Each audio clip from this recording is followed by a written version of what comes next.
way this leans. I think it leans all directions in sequence or maybe at the same time. Maybe we won't lean over with it. It's a very special time each year for me when I am able to come to the missionary retreat here for a number of reasons, one of which is that my father and mother were not members of the church. None of my brothers or siblings were members of the church. And so my family is the family of God. And more particularly, we who have come together over these years together to encourage each other, to feast on fine food, and go from here to various parts of this country and the world are really my family on whom I rely very much. I appreciate also the fine lessons that have been presented, those that have been presented already yesterday, and that I'm sure those that are remaining to be presented after me today will also be encouraging for all of us. I realized very early on that the lessons being presented are of a higher caliber than what I prepared for you this morning. But maybe we can find something of some interest for us as we think about these things, these reflections that I'll put forth for us for our consideration. When I thought about the theme, where he leads, I'll follow, I was expecting to find that there were also subsequent assignments for the speakers to speak on something in particular that would deal with that theme. It's usually that's the way it works. And so I just feel like I'm at liberty to go here, there, and everywhere with whatever it is I put together. I think I did that. When Jerry got up and started talking about Abraham, he was right. Leave Abraham alone. I want to talk a little bit about Abraham myself. But he didn't talk about the part that I want to mention for our thoughts this morning. You think about the phrase, where he leads, I'll follow. Certainly that would apply to Mr. and Mrs. Abram, or later Abraham. You think about them living in the Ur of Chaldees, and I want you to imagine this scenario and how the conversation could have unfolded. Abraham comes home to his wife and family, and he says, God talked to me today.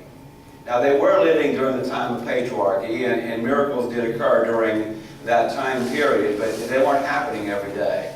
I'm convinced that miracles weren't happening every day under Judaism either, and miracles weren't happening every day even under early Christianity. So when Abraham came home and said, God talked to me today, it's not like Abraham was going down to the corner every other day and having a personal conversation with God. This would have been a very unusual circumstance. And Abraham comes home and says, God talked to me today, and everybody would look up and he has their attention.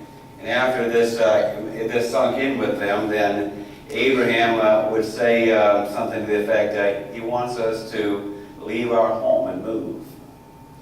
And though that might have been something that the rest of the family had not been expecting, it's not something that is extraordinary, because people have always been on the move. And so we can imagine that Sarah might say, well, where are we going? And he says, I don't know.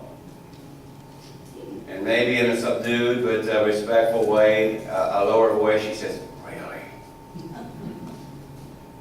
And when will we be back? I don't know.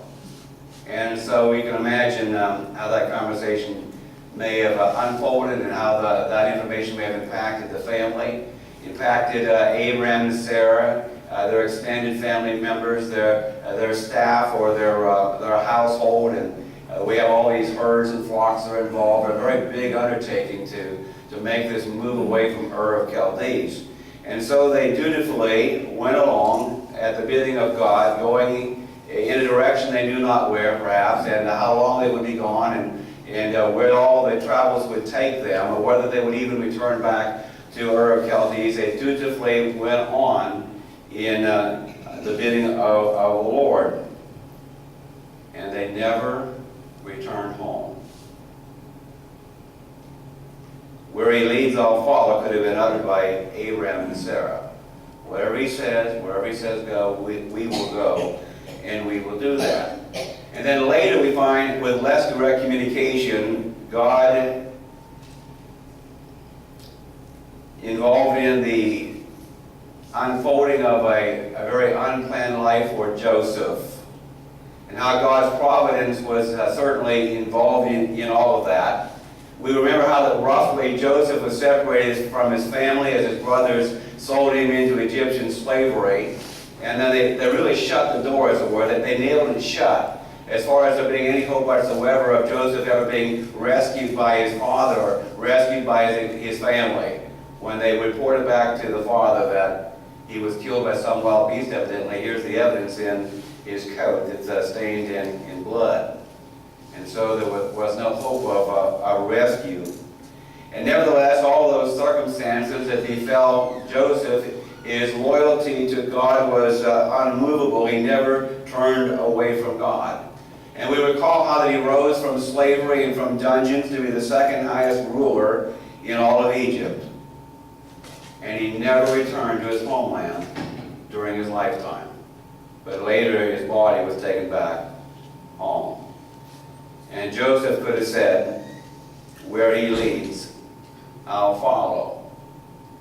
And even with less direct communication from God, we as preachers and preacher families, and we as missionaries and families, missionary families, we have embraced this same calling. Where he leads, I will follow.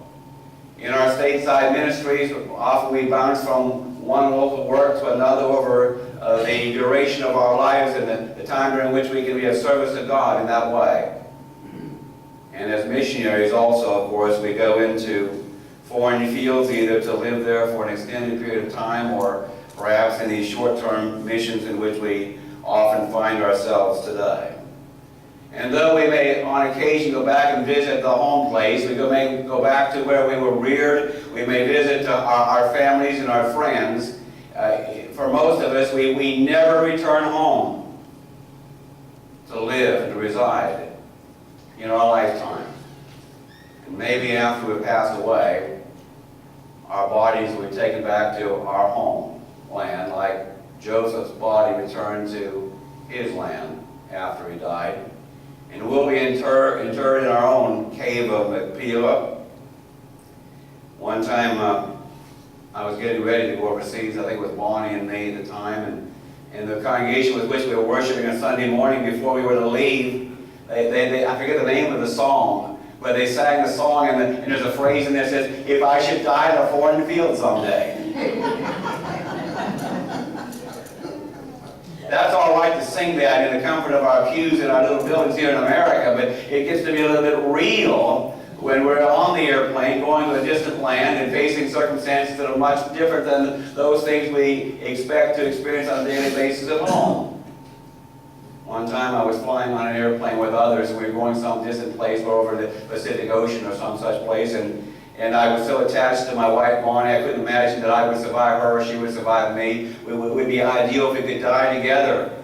And I happened to say, well, maybe in some circumstance like this airplane in which we're flying. And the co-workers was, not this airplane, we're on this airplane. And so we go on. And we have had the attitude, and we all need to have a similar attitude, that every place on planet Earth is equally close to eternity as every other place on the planet. And we need to be, as much as we can possibly be, ready to meet God at any time and any place, whether it be here in America or someplace else around the world. And so we as preachers and preacher families, we as missionary families, we have become perhaps sometimes modern nomads. Sometimes people ask me difficult questions like, where are you from? Or they ask me where I was born, supposing that I was reared where I was born.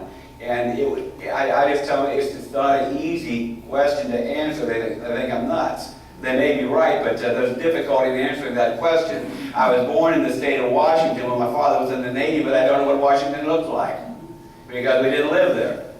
And I was reared in Pennsylvania and gone for a long, long time from that part of the world as we travel about in this country as well as in other countries too. And so I've been essentially a nomad in my own country. And then of course as we travel elsewhere around the world, we're nomads in some respect. And many of us are nomads where we don't reside where we were reared. We don't reside where we were born. we would reside wherever it is we can be of service to the Lord on this occasion in this time period. And maybe tomorrow or next year we'll be someplace else serving the Lord. We're modern day nomads. And to some extent we can say, where he leads, I will follow. And so armed with the Bible, we as preachers and missionaries dutifully move onward and forward, even as much as did Abraham and Sarah, not knowing where they were going, move onward and forward. And we don't know where, after decades pass, where we will be, or we can look back and see from the decades before that we have traveled about around various places in service of the Lord. Now, God's providence was very much involved, of course, in a lot of the biblical history that we read, including Joseph, and very much so. And we suspect that God's providence is also sometimes involved in our lives and involved in our ministries and our efforts to serve the Lord. But it's nearly impossible to discern God's providence in real time. And we can look back over the decades that have transpired and we can think we know where maybe God's providential hand was involved in circumstances of our lives and involved in maybe places to which we've gone and ministries in which we've been involved. And yet because we have no new revelation from God, we can't be very adamant about that. In my life, I think that there were some circumstances that appeared to be providential. I grew up as a Catholic. And my grandparents, Rushmore, were very devout Catholics, and my mother and father weren't very good Catholics. And I was schooled in catechisms and so forth, and went through the rituals and whatnot. And in public school, because I was a Catholic, I would be excused from classes on occasion to go to special classes for Catholics. And I really enjoyed getting out of public school. But one day, I came home from Mass with my grandmother and grandfather, and my grandmother, who was very devout, said, "Whew, glad that's over with. We can have the rest of the day for ourselves." And that appeared to me to be hypocritical, and it put a crack in my confidence in Catholicism. I learned some very valuable things from the Catholic Church. I learned about God the Father, God the Son, and God the Holy Spirit. I learned how being by a prop that's non-biblical, they have reverence for God and reverence for those things that are holy. But something was wrong with this picture, I thought, because of the statement that my grandmother had made. So I began looking for the one true church. I was not looking for the one true church of the Bible, because the Bible was a dead letter to us as Catholics. All authority resonates from the church rather than the church being guided by Scripture. And so I'm looking for the one true church of the Bible. Don't know what it looks like, don't know where I'll find it. I'm rather looking for the one true church, and I don't know if I could identify it if I bump into it. Had some false starts.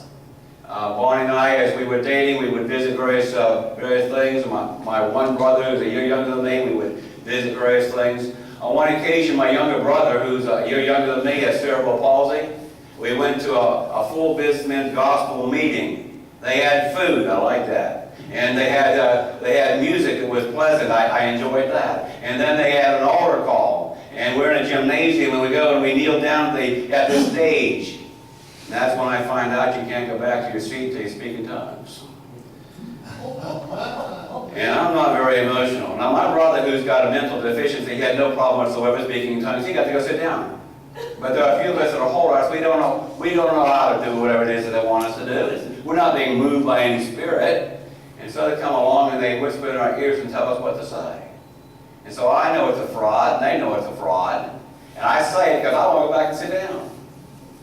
On another occasion, my girlfriend at the time, later my wife Bonnie, we went to some type of a gospel meeting among denominational folk, and we responded to the altar call, and we're supposed to have been saved. But it was a totally subjective experience. Nothing had materially changed from before and after this response to this type of thing. So I was looking for the one true church, didn't know where to find it.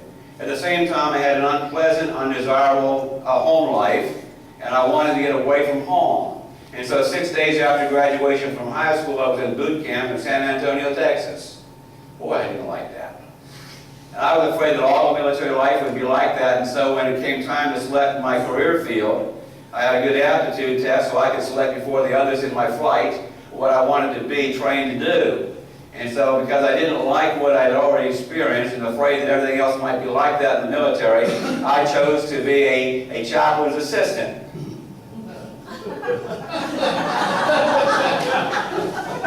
But they didn't want a confused Catholic boy, and they sent me back. And I had to take what was left. And so the military decided to make me an administrative specialist, a clerk. I didn't carry a gun most of the time, I carried a typewriter. And they put me on a bus I did not want to be on, and sent me 2 states away to Biloxi, Mississippi, of all places. And put me into a military school to learn a trade I didn't want to learn. At 5:30 every morning, I'm in class learning all the ins and outs of being an administrative specialist, a clerk. I was in love with Bonnie, but I can't go see her again until I graduate from this school. And so I wanted to accelerate the process. If I knew how to type, I didn't have to take another week's worth of training. And so I almost knew how to type.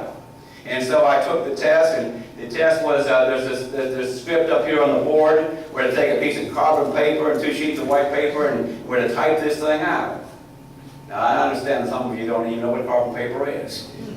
I've had conversations, and the dumb look on your face, I had to explain it to you. But I had never seen carbon paper before either. I stuck it in upside down. I had 2 copies of the document on either side of one sheet of paper, the other sheet was blank. And so I sheepishly go to the front of the class and ask my instructor, what do you want me to do now? He opened up his briefcase momentarily to get something, to put something in there, and there was a bumper sticker on the inside of the briefcase that was negative information about instrumental music. I never had heard anything like that in my life. And so I asked him, you don't like instrumental music? No, not even in the home. Oh, home's okay, but not in worship. What? So we began studying. He was a deacon in the Lord's Church, the Rushmore Church of Christ in Biloxi, Mississippi. He's an elder now. And so till maybe 2:30 in the morning for 6 weeks, we're studying at his house, and at 5:30 in his class. 6 weeks later, after watching all the Jill Miller film strips, and having a 6,000-year crash course in human interaction with God, I could see the truth, and I obeyed the gospel of Christ. As I look back, I see what appears to me to be God's providential hand. Here's somebody who's actively looking for the truth, doesn't know where to look, doesn't know what it looks like. I'm mindful of Cornelius in a similar situation in Acts. You know, God doesn't listen or hear the prayers of those who are not His children, with maybe one possible exception. Somebody who's looking for the truth, and then providentially opportunity comes that way. And so here I am looking for the one true church, and I find myself being put into a career field I don't want, put on a bus on which I do not want to be, shipped to Biloxi, Mississippi, where I do not want to be, put into a school to be trained in something I do not want to be trained. And I bump into a deacon in the Lord's church. I wonder if the Lord also had a hand in putting my carbon paper in upside down. And I've made many false steps, and doubtlessly will continue to make many false steps in the days that lie ahead, but I've never turned my back on God. I continue to try and be whatever it is I can be for the Lord. Now, shortly after I obeyed the gospel of Christ, some Christian, don't know who, don't know where it was, told me that as a Christian, whatever it is that I can do is my obligation. I must do it. And I took that to heart, and I've always endeavored, when in my right mind, trying to do that. To whatever it is that I can do, I must do. And so my brain still works pretty well sometimes, and it communicates sometimes with a mouth in a satisfactory fashion. And so I can think, and I can talk, and I can walk, and I can do some things. I can go some places, and therefore I feel that I have the obligation to do whatever it is that I can do, as long as I can do it wherever I can do it. And that's been the banner under which Bonnie and I, and now Martha and I, continue to do what we can. Now my prayers have changed over time. When I get up to preach, particularly on a Sunday morning someplace, my prayers include, I pray that my brain cells are working satisfactorily on that morning, and that they sufficiently communicate with my mouth, So like I said, the right thing at the right time, because sometimes things don't work out too well. Things don't come out the way that I meant for them to come out. Some days I can just glide through, other days it's a challenge. And the older I get, it seems to be more difficult sometimes to find the right word at the right time. I know you don't have anything, any situation like that in your lives. Barney and I have really believed in God's providence, and we try to evaluate open doors of opportunity, look at closed doors, and also doors that are closing. And that's how we ended up in a place that I wouldn't have otherwise chosen to go in West Virginia, a mountain setting, a community that's failing. Other communities just beyond that have been overtaken by Mother Nature again, and Mother Nature beginning to take over there. But I fell in love with the people there as I was preaching on Sundays there for them a number of times before I moved there and spent several years working with the brethren there. But we got to the point where if I stayed any longer, I was going to bankrupt them, and they were going to bankrupt me. So there's a closing door. I get a call from Betty Jo. And JC and Betty Jo invited us to come on down into Winona, Mississippi, and consider the work with World Evangelism. In June, I guess it was, or May, we went down there. Juan and I did. And we talked with Wayne and Janet and JC and Betty and so forth. And they wanted a decision right now. Well, I don't do that. I try to put some time in. I wait until the next day to accept the opportunity. Juan and I waited, open doors of opportunity, closing doors of opportunity. And so now I know I got into Mississippi. We thought it was God's providence. But I found out after we moved to Winona, Mississippi, Betty is always asking everybody who breathes to come to Winona. And so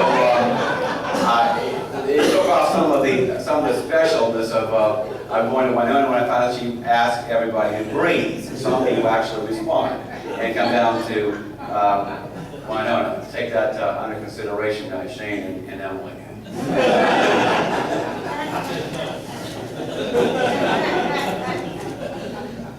And so Martha and I married after our spouses died, and we continued to the best of our abilities to soothe each other's sorrows and to help each other limp through the balance of life together, and are determined to, as Bonnie and I had done before, as she and Bob had done before, we continue to trudge forward trying to be useful servants in the hands of God.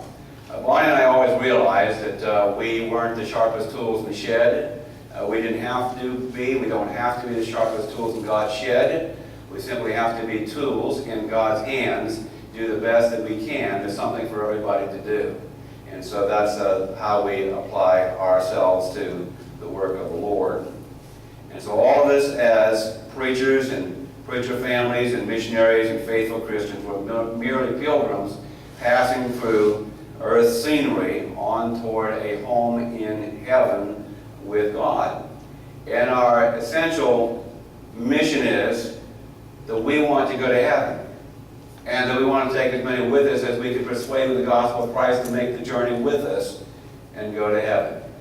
And we're not perfect by any means, but we will follow the banner that says where he leads, we will follow. Then the Apostle Paul wrote in Romans 8, verse 18, "For I consider the sufferings of this present time are not worthy to be compared with the glory which shall be revealed in us." Our home is not here. This is just a camping experience. And our real home is in the house of God. Let's go there and take as many with us as we can. Thank you.